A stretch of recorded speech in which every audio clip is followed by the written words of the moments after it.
What's up guys, Justin here. Today I want to talk about a very devastating event that happened here in the Tri-City area in the early 90s. Right here in Petersburg, Virginia, an F4 tornado weighing in at around 200 to 300 yards in width, armed with 200 mile-per-hour winds, reared its ugly head, causing 20 minutes of sheer terror and destruction. I was about 6 years old when this happened, but I remember a lot of it quite well. While I don't want to give too much away just yet, so today let's talk about the 1993 tornado. I'll also be showing you some of the locations where the tornado left a wave of destruction. Roger, you were talking about unnerving. Well, let me tell you right now, I'm extremely nervous, extremely unnerved over what I saw. I was 2 blocks from downtown Petersburg in my office working on a story for the 6 o'clock news. What I heard and what the people in my office building heard was just loud wind. In fact, you could hear the whistle in the doors. All of a sudden, we heard somebody run out in the street saying, a roof's off a building. I grab my gear and I start running. You think that you're going to see a building with the roof off. No, that's not what you see. You see total devastation. Roger, it's unbelievable. It's hard to describe. On August 6, 1993, a tornado watch was placed at 12:45 p.m. The tornado touched down in Petersburg, Virginia at 1:30 p.m., but a tornado warning wasn't put in place until 1:35 that afternoon. The 2 biggest areas hit in Petersburg were Old Town and Pocahontas Island. 47 out of 57 buildings were destroyed on Pocahontas Island, including a 200-year-old church. The interesting thing about the church is the only thing left standing was a podium with a Bible on it. Luckily, there were only 40 injuries and no fatalities between Old Town and Pocahontas Island.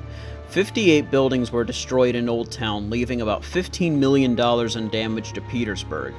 The tornado went from Old Town to Pocahontas Island, where it would then cross the Appomattox River into Colonial Heights. The tornado, now weakened to an F3, directly hit the Walmart shopping center, tearing open the roof and knocking down a wall which killed 3 women, 2 employees and 1 shopper. There were around 500 cars in the parking lot which had either blown out windows or were completely totaled.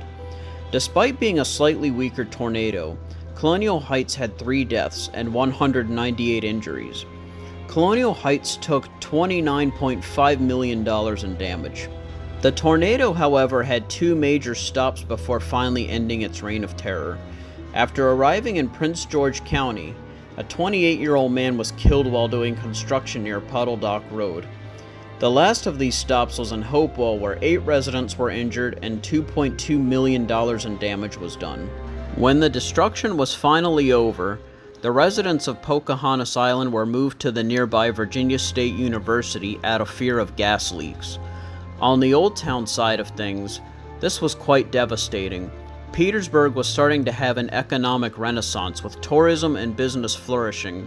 This is quite impressive considering the Walnut Mall closed 2 years earlier and a tobacco plant left, taking away many jobs with it. However, it took 15 years for Petersburg to get back to where it was before the tornado as far as the economy went. Petersburg even coped with humor by placing a billboard with Dorothy's ruby red slippers that said, "There's no place like home." Colonial Heights would end up rebuilding. There were 2 other tornadoes in Colonial Heights history, one in 1850 and another in 1990, but they paled in comparison to the one in 1993. What made the 1993 tornado so interesting is that most tornadoes happen in the spring, whereas this happened in the summertime. After Colonial Heights was hit by the tornado, 100 soldiers were dispatched from the nearby Army base Fort Lee. Rescue dogs found 2 bodies by 5:30 p.m. and the other by 8 p.m. The parking lot of Walmart looked like an emergency room with people either being treated or people helping the injured. This was the strongest tornado in Virginia to date.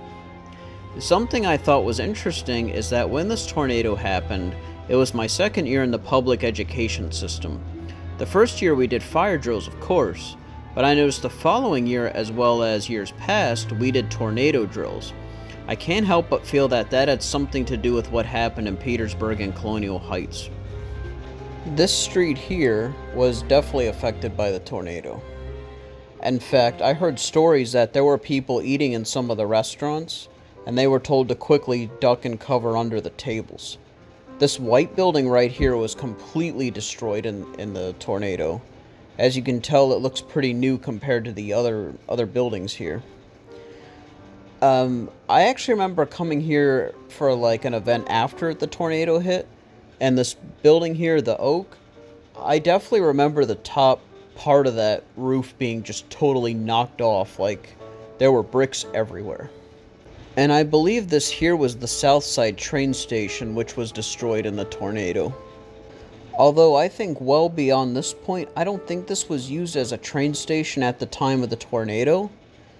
I think this area was just kind of used as a flea market.